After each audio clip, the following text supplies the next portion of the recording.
શું નામ તમારું? શમસુદ્દીન અખ્તર અંસારી, કે ઉંમર? 40 વર્ષ. મારી પાસે જ્યારે આવ્યા ત્યારે શું તકલીફ હતી? ત્યારે મને આઈ થિંક ઉધરસ ને છીકો બહુ, છીકો ઓછી, ઉધરસ વધારે આવતી હતી ખાંસી.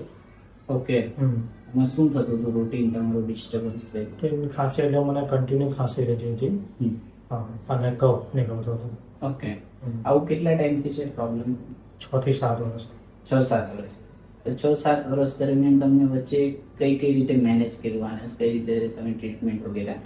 ટ્રીટમેન્ટ એટલે બહુ બધા 2 કે 3 ડૉક્ટર પાસે મેં ટ્રીટમેન્ટ કરાવી, પણ કશો ફરક પડ્યો નહીં. શિયાળા દરમિયાન મને આવે ને શિયાળા પછી જાય તો બી થોડી ઘણી રહેતી, પણ હમણાં લાસ્ટ 2 વર્ષથી કન્ટિન્યુ રહેતી હતી. ઓકે, તો લગભગ આપણે 3-1 મહિનાની જે ટ્રીટમેન્ટ કરી એમાં તમને આમ ફેરફારો શું નોંધ થાય છે? શું ચેન્જીસ થાય છે રૂટીન? છે કે જે મને કન્ટિન્યુ ખાંસી આવતી હતી તે મારી 70 થી 80% જેવી બંધ છે. ઓકે, બીજા કોઈ પણ જાતના ચેન્જીસ થયા હોય? ના, કશું ચેન્જીસ નથી. ઓકે, ચાલો, થેન્ક યુ.